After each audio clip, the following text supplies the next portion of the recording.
Number 10. Red Queen. This is an alternate version of Psylocke from Earth 811, the alternate universe belonging to Days of Future Past. In this reality, Psylocke became one of the baddies, and boy, does bad look good on her. Psylocke ended up joining the Hellfire Club and becoming their Red Queen. She has dark painted nails, a sick cape, and some really awesome thigh-high boots that look like they might be built into her costume. I am a sucker for really nice thigh-high boots. She wears a metal bikini over a seemingly sheer red bodysuit. She also appears to wear war paint or have gotten an epic red face tattoo, one or the other. Wolverine ends up defeating this version of Psylocke and handing her over to her brother, Brian Braddock, aka Captain Britain, in hopes that he can help to redeem her. Number 9. Flashpoint Zatanna. This version of Zatanna Zatara comes to us from the Flashpoint universe. In this reality, Zatanna looks like a hardcore biker chick. She has an arm sleeve tattoo and sports some very low-rise leather pants, and wears a leather vest over what appears to be a leather bikini top. Her hair is shorter, her nails are painted dark, and she wears a black choker. She also drives a motorcycle. Sadly, as badass as she looks in this reality, she still ends up defeated and dead after a fight with Enchantress. Number 8. Black Cat Clone. Most video games featuring Black Cat do not disappoint when it comes to highlighting just how seductive Black Cat is, and the clone version of Felicia from the game Spider-Man: Edge of Time is no exception. This version of Felicia is a clone created by Alchemax using the combined DNA of a few different people and creatures, including Felicia herself, cats, Tigra, and the Vanisher. This made Felicia even more powerful, which really only added to her allure as a character. This clone's version had improved fighting skills and could also teleport. And as always, she also has tons of great sexy lines in the game. Peter even admits that this version of Black Cat is better than the original, in his personal opinion. Number 7. Flashpoint Starfire. Not everyone may love the idea of Starfire being a villain, but you can't deny that being bad looks good on Starfire. In the Flashpoint timeline, Corey joined Wonder Woman's army as one of her female Furies. This version of Starfire features a similar look to her main timeline counterpart. She is one of those weird 90s looking face and hair pieces that I love so much. I don't know why I love them, because I feel like in reality they would really look terrible on people. She is also covered in a costume that defies logic, featuring just swirls of purple flame to cover her.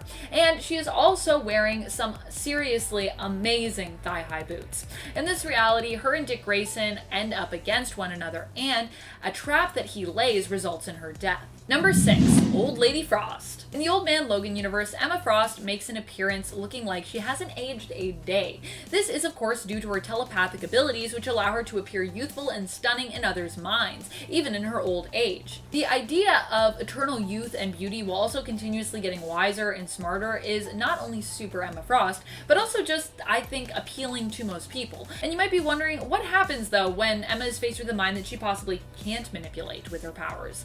In the Old Man Logan universe, that will actually likely never happen, due to the fact that Emma Frost in this reality is known as being the most powerful telepath remaining on Earth. Number 5. MANGAVERSE Black Cat. So I know that Black Cat isn't exactly a superhero all the time, and is more like DC's Catwoman, in the sense that she walks a fine line most days between being good and being bad. But if we are talking hottest female alternates, then she needs to get mentioned, because she has some of the hottest female alternates. Black Cat also does tend to walk the road of being a hero more often than a villain as well, I would argue. Her MANGAVERSE version is by far one of the hottest, just based on her costume alone. This version of Felicia from MANGAVERSE's Earth 2301 also seems to genuinely care more about Mary Jane than her 616 counterpart. She expressed concern for MJ's well-being, despite also competing with her for Peter's affection. Still, this reality almost implies more of a love triangle between the three of them than a straight competition for who gets Spider-Man. Number 4. Nubia. Nubia is the alternate Wonder Woman from Earth 23, the same Earth as Calvin Ellis's Superman. There are a few different versions that are super hot when it comes to Wonder Woman, who herself is just a stunner, and Nubia is definitely one of them.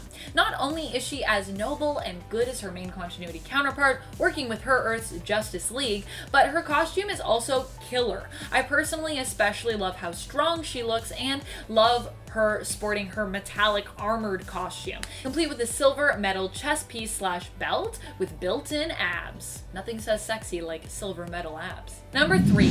Red Cat. The Red Cat is sort of a hybrid of Black Widow and Felicia Hardy, or really more Nat and Black Cat's clothing and role, which gives us the Red Cat. Now, I don't know about you, but I personally think Natasha and Felicia are a couple of the hottest ladies in the Marvel Universe, so this one definitely had to make my cut. This reality-warped version comes to us from the short 4-part series Symbiote Spider-Man Alien Reality, and pits Peter Parker in the symbiote suit, Red Cat, and no longer Sorcerer Supreme, Doctor Strange, against the new villainous Sorcerer Supreme, Hobgoblin. Number 2.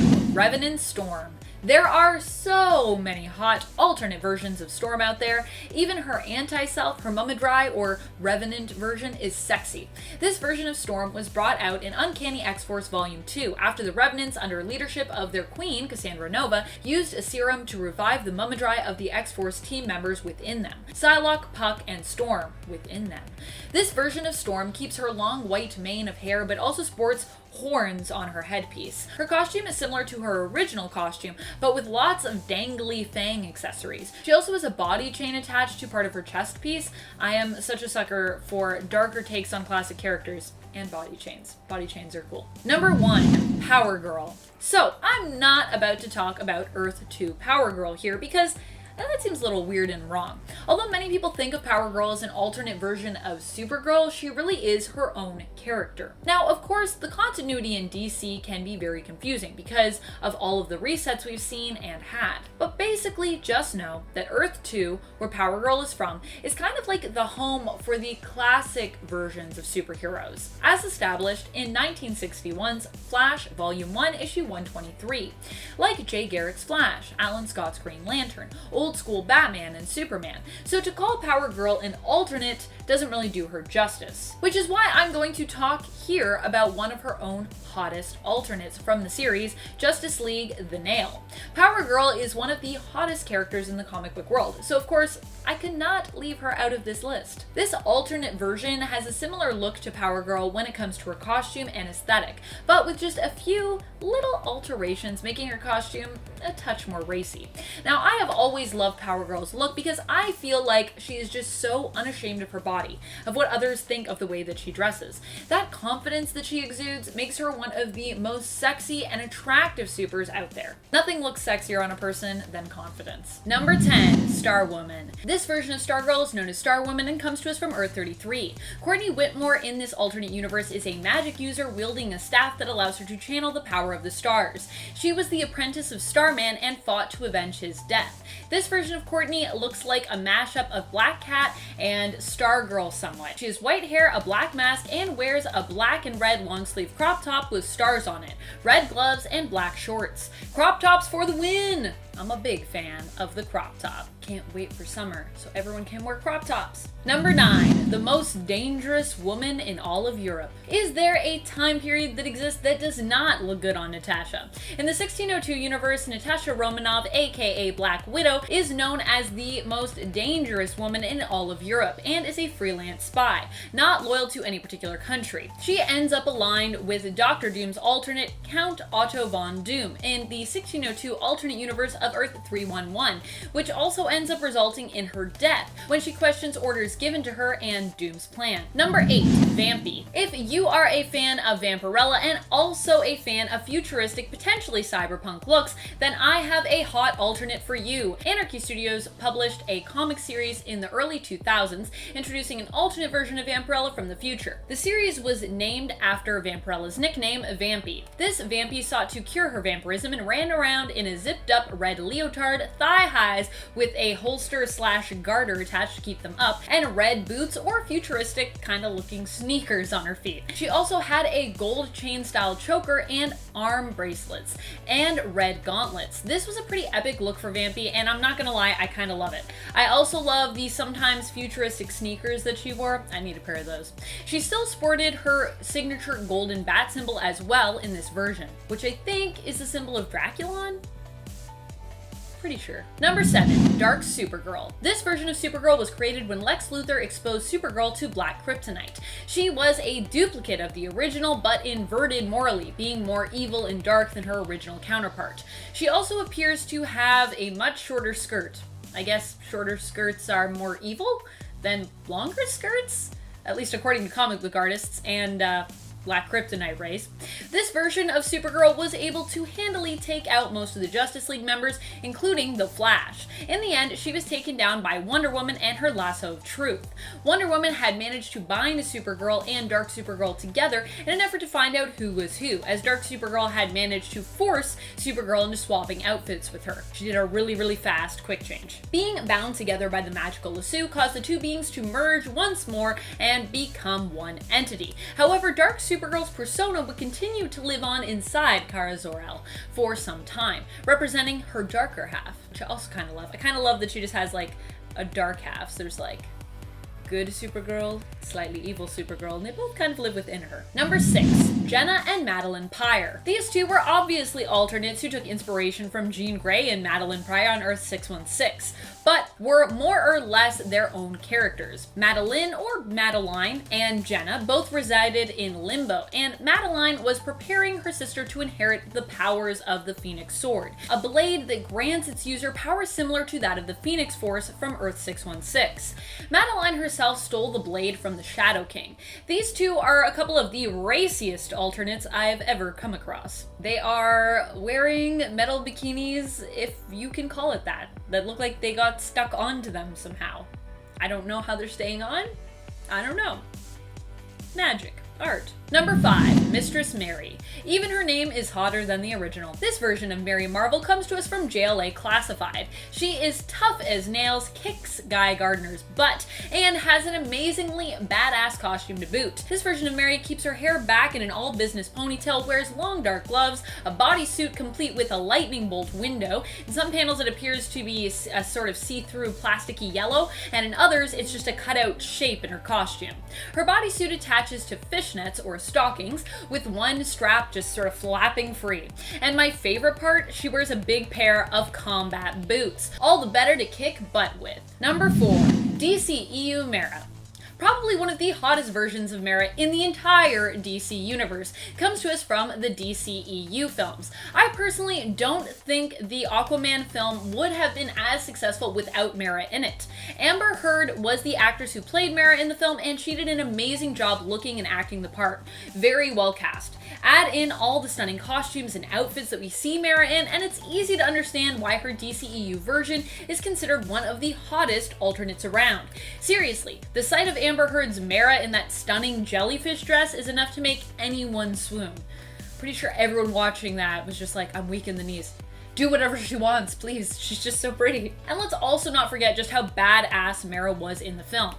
And how smart she was. She's the whole package, really, of hotness. MERA, of course, doesn't always play the role of the hero, but she has fought alongside Aquaman enough times that I think we can count her as one for the purpose of this list. Number 3, Rachel Roth. This version of Raven comes to us from the world of the DC bombshells. I love this world. It's just so stylized. If I were ever to do a Raven cosplay, I think this is the one I'd most want to do.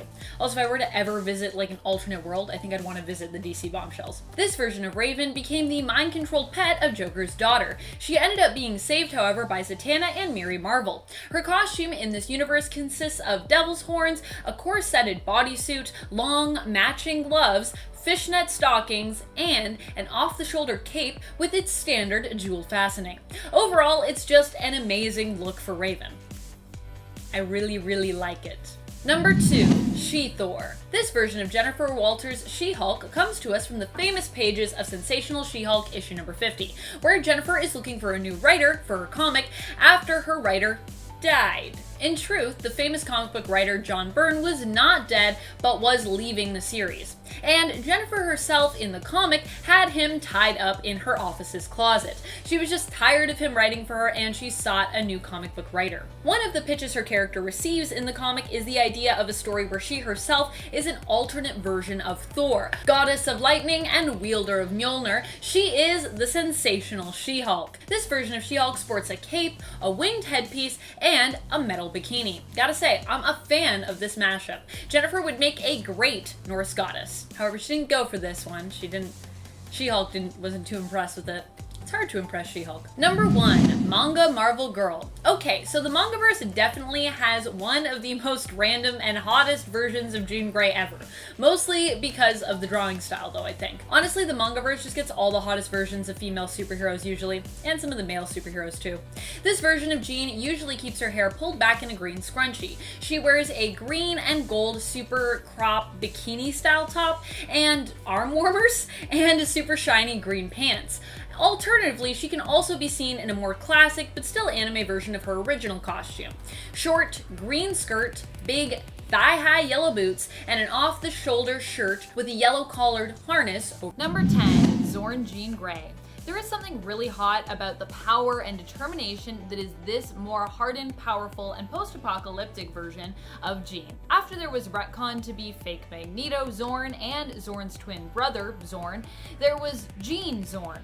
This version of Jean wears Zorn's containment helmet not to hide anything about her identity, but to help contain and control her powers, which she claims have continued to get stronger and stronger, which I suppose would make them harder to control, as proven when we see just how much it takes to stand against her. And in the end, it's actually her own power that is her undoing. It's not only her power that makes her sexy here, but for some reason, her getup has always seemed really sexy to me. Something about wrappings and chains that is just super alluring in a sort of rugged way, or maybe in a sort of goth way? I don't know. I know I like it. That's what I know. Number 9, Cats. In this alternate universe of Earth 79596, Catherine Pride goes by the name Cat. She ends up joining Emma Frost's Hellions, and her powers actually surpass that of her main 616 counterpart in terms of abilities. She gains the ability to actually not just pass through someone, but inhabit their body and possess them without damaging their mind. Cat ends up with the Exiles after finding out that the Shadow King has been possessing her universe's Emma Frost and attempting to escape, somehow becoming displaced in reality and time. Number 8, Colonel Carol Danvers / Captain Marvel. Who doesn't love a woman in uniform? This version of Carol existed on Doctor Doom's battle world of Earth 31333. Carol served as the leader of the Banshee Squadron on Doom's battle world, where she was in charge of her own squad of pilots. Usually, she preferred to fly just by herself without a plane. This version of Carol is often seen wearing a military uniform. She was also one of the few bright enough to see through Dr. Doom's patched together world and wonder what else might be beyond those stars. The suspicions of her and her squad got her wondering, which led her to getting into trouble. The miniseries ends with her squad and the Thor Corps getting into a huge fight and Carol having to face off against this alternate version of her once biggest and youngest fan, Kit Runner, who is now all grown up and serving the Thor Corps. This version of Captain Marvel is bold, strong, courageous, and adventurous. All of the things that we have come to love about Carol. Number 7, Dictator Hope. Dictators are not normally the type of people I think of when I think of sexy, but Hope makes being a dictator look surprisingly good. She has not just a look of power about her, but also a look of ruthlessness. I mean, I think to become a dictator at all, you kind of need to be ruthless. In the potential future belonging to Earth 12164, Hope finds herself supreme ruler of planet Earth after she uses her mutant ability to tap into the powers of all mutants on the planet at once. She also activates the ability of every new mutant so that she might also use their powers and exert control over them. This version of her is one that exists in a reality that Mutant Zero has envisioned, so it's like a fantasy reality, I guess, but like a bad fantasy. Nightmare reality. I just love how he imagines her as this tough-looking warlord, and how good she looks wearing tons of armor with her wild hair. Number 6, Black Magic. This alternate version of Magik comes to us from Earth 161. She's a villainous version of Magik's Ilyana Rasputin, who kind of has a Madeline Pryor look to her. This version of Ilyana has glowing eyes and wears a lot of purple. She has tight pants on with long gloves and a long purple cape that is also kind of part of her top. Her ears also appear pointed here, like elf ears. In this reality, she is manipulated by the villain Cossack into becoming more powerful and more evil. Whether it's her Darkchild persona or black magic, Ilyana looks pretty good when she is being bad. Number 5, AME-COMI POWERGIRL. This version of POWERGIRL comes to us from the AME-COMI universe. She ends up in a relationship with a very lucky Jimmy Olsen. This version of POWERGIRL ends up deciding to found the Justice League with Wonder Woman. She is often drawn more cutesy looking than her standard self and wears a more futuristic looking version of her outfit, accompanied by white boots or sneakers. Sneaker boots. That's the thing. This outfit has more than one cutout and comes with arm gauntlets, as well as what looks like thigh-high stockings, but they could also be armor made of the same material as her gauntlets, as they both have the same sheen. Number 4, Ultimate Storm. This version of Storm wore many different looks over the years, but of course looked stunning in all of them. Whether she is sporting a crop top and her long ponytail, or her hair flying free with cutouts on her tight shiny pants, or has her hair cut short while sporting a crop top or bikini top, Storm, as always, looks the part of a goddess. Sometimes looking like more of a badass goddess than others, but always truly being a badass at heart. Number 3, Black Queen. This version of Kitty Pryde comes to us from Earth 1298. In this reality, after Storm was kidnapped by Dracula and transformed into a vampire, Kitty was sent on a mission to defeat this villainous version of Storm. Kitty failed her mission and was forced to become Storm's servant. Eventually, she escaped and ended up running into Sebastian Shaw, who made her the Black Queen of the Hellfire Club. A look I never thought I'd see Kitty wear, but not one that I hate by any means. Kitty looks good in red, don't get me wrong, but she also looks really good in black too. Number 2, AME-COMI Wonder Woman. There is something really sexy about a long loincloth. This version of Wonder Woman just has a really stunning and eye-catching costume that we need to pay tribute to. This version of Wonder Woman also comes to us from the AME-COMI universe. Here, Wonder Woman fights in an armored corset with her lasso of truth fastened to the bottom of her corset and still hanging at her hip. She fights in a long loincloth with undergarments underneath. Of course. Her corset is red and gold, while her loincloth is the familiar star-bespeckled blue pattern. Her shield here is actually attached to her arm, which I just love the look of. It also just seems super practical, and she usually can be seen fighting with a big sword in hand. I am also super in love with these boots that she is wearing, which I think look stunning on her, even though heels are not usually practical to fight in, but I'm sure Wonder Woman could do it. I feel like she could do anything. Number 1, Swimsuit Special Rogue. In the 90s, swimwear was all the rage, with shows like Baywatch infiltrating homes and television sets and making everyone fantasize about the ideal bikini bods and the type of people and characters they'd like to see in swimwear. Needless to say, Marvel also decided to hop on this trend and release their own Marvel swimsuit specials. Issue number 2 of the Marvel swimsuit specials features the deadly and dangerous Rogue, especially deadly in her bikini, as at the time she had little control of her life energy zapping, power draining, memory stealing powers. Rogue advertises an adventure-filled vacation to the Savage Lands on the cover, which is unsurprising as I feel like her Savage Lands look with her torn, tattered uniform is known for being one of her hottest. So I'm not surprised that Rogue would be like, by the way, remember the Savage Lands? I looked so good. But also it's kind of a terrible time for me.